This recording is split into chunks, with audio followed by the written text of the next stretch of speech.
Hi, welcome. Good evening. This is Evan Jones from lawschooly.com. Today we're looking at LSAT Preptest 64, Game 2. It's a grouping game with very few variables, but despite the pretty straightforward setup, this is a moderate difficulty problem.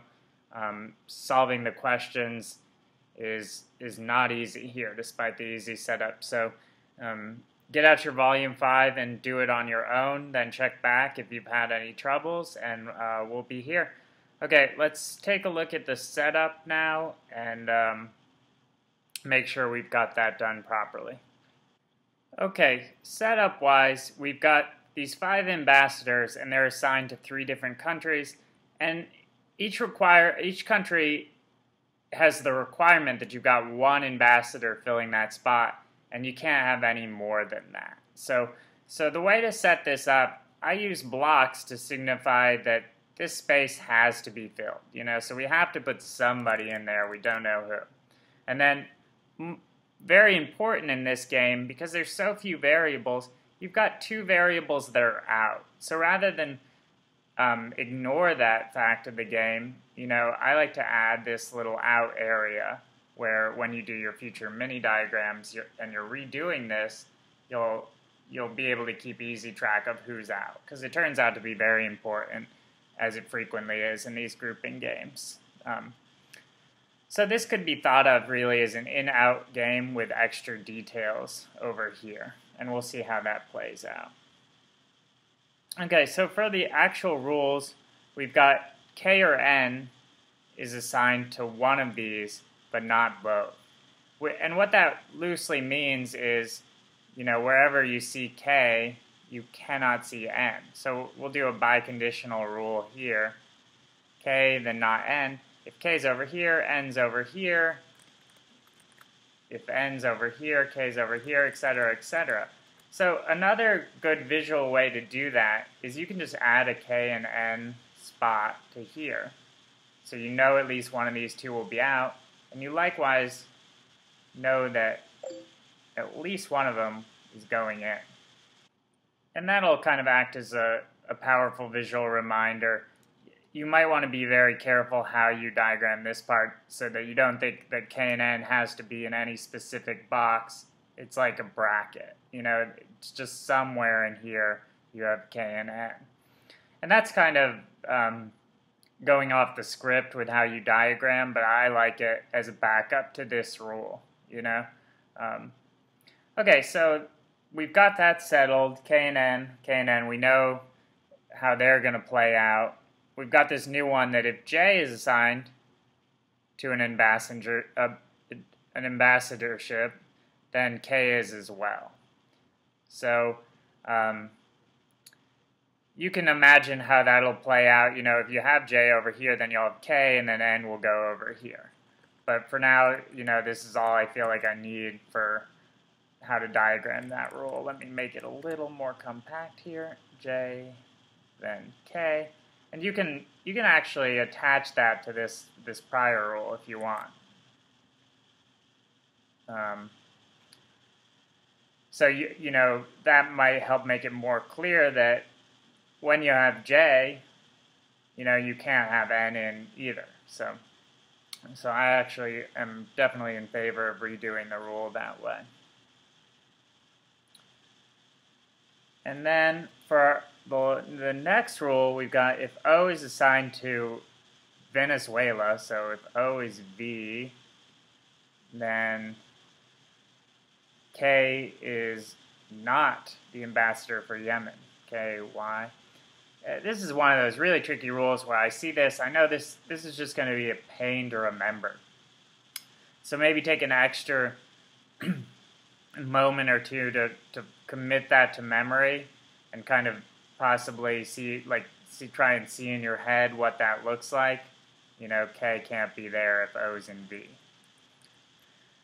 Okay, and then our final rule is that if L's assigned, so L is assigned, then he's in Zambia, so LZ.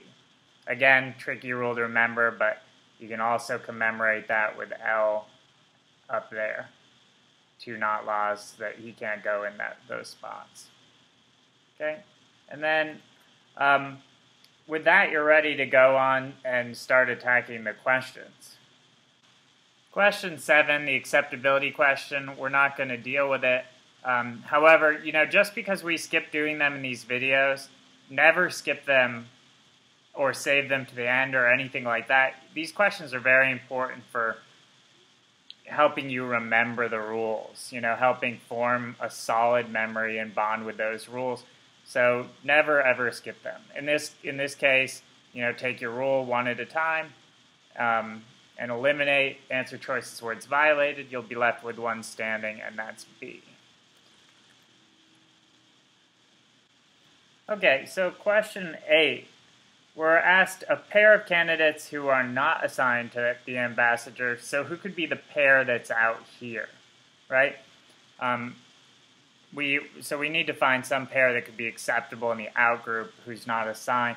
The first thing you do, because this is the only thing we have in our diagram, is make sure that either K or N is in this out group. And that allows us to cross off B, so B's gone. It allows us to get rid of E. E's gone now. And then similarly, you see that answer choice D is saying both K and N are out here in the out group. That's no good at all because, one has to be assigned, one but not both has to be assigned. So you can cross that off. And then to decide between these remaining two is tough. You've got A and C. One thing you can do is you can try out a whole order. What I did to solve this was I looked at C and it looks suspicious to me because K and L out here K and L out here forces J in here. And then that means K has to be in here as well. So now you can't have K in two places, and that means C is no good. So with these, the lesson from this problem is use the work that you've already done first. You have this diagram, and then, once you've eliminated answer choices that way, doing like the simple eliminations you can, then it's time to figure out how to get rid of what you've got left. So always approach things in an orderly fashion, doing the easy work first to eliminate answer choices. 9 is another easy problem that's kind of disguised as a hard one. So you just have to keep relying kind of on the work you've already done here to attack this quickly. And I think there's bonus speed points to be had for doing the work in your head. So what we got here is we have O in our VYZ and then our out group. We know O's in. Well, right away, because of this rule, OV, then K and Y, we know K can't be here. We can't really make any other inferences. So at that point, I'm left sort of evaluating the answer choices. And this is that mixed strategy where you get a part diagram and then you do the rest of the work in your head. So we've got to check these other two pairs. Who could the other two in Y and Z be?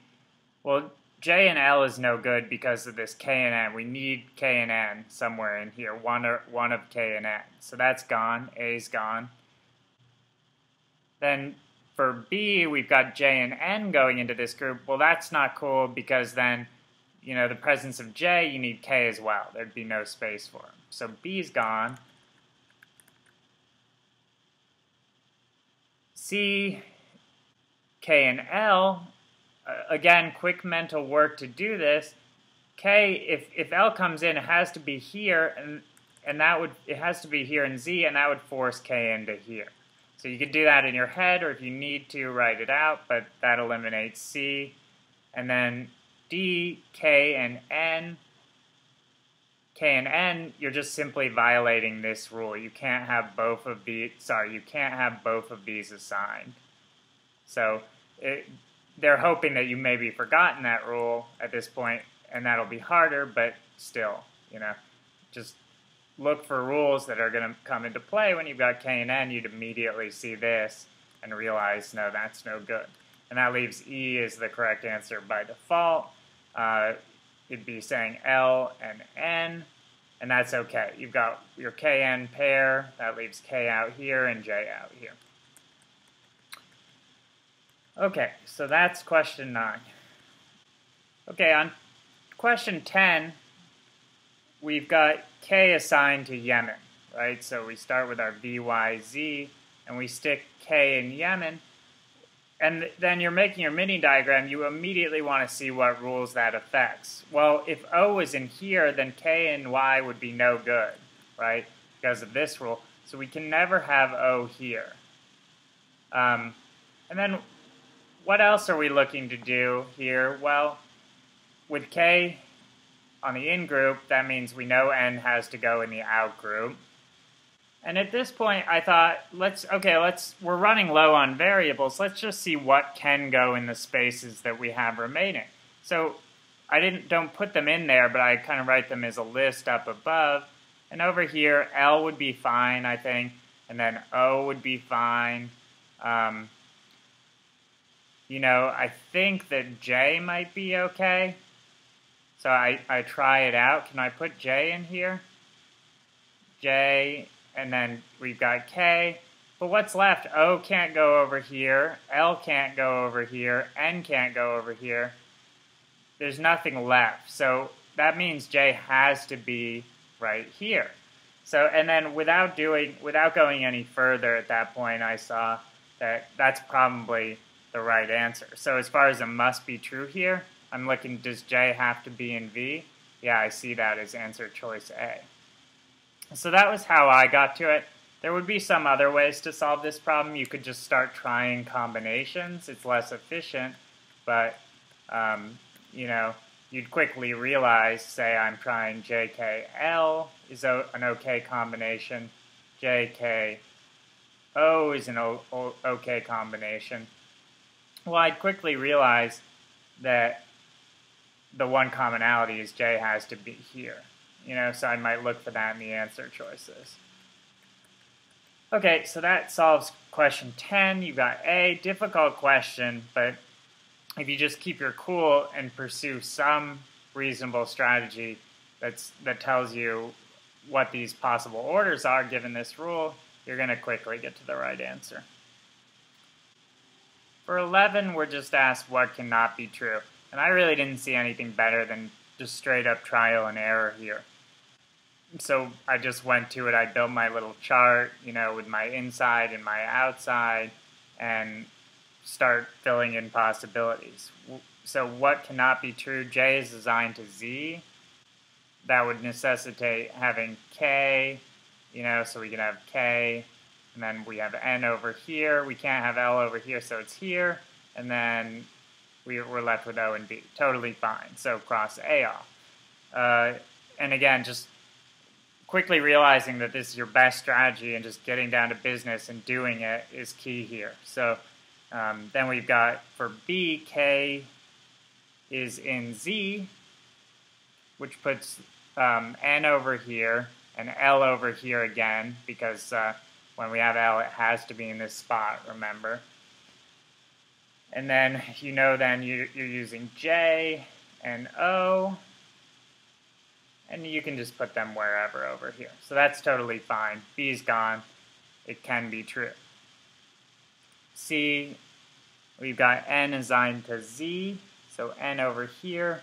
That means that K's over here, which means J is also over here. So if you had J, it would pull K over to this side. And then that would violate that KN rule. You can't have them together. So we know K and J are over here. That leaves us on this side with L and O.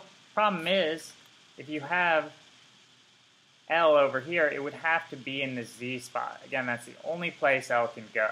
So we quickly see that C is not possible. You can't have N and Z. So, sorry, that leaves that as our correct answer. C cannot, this N and Z cannot be true.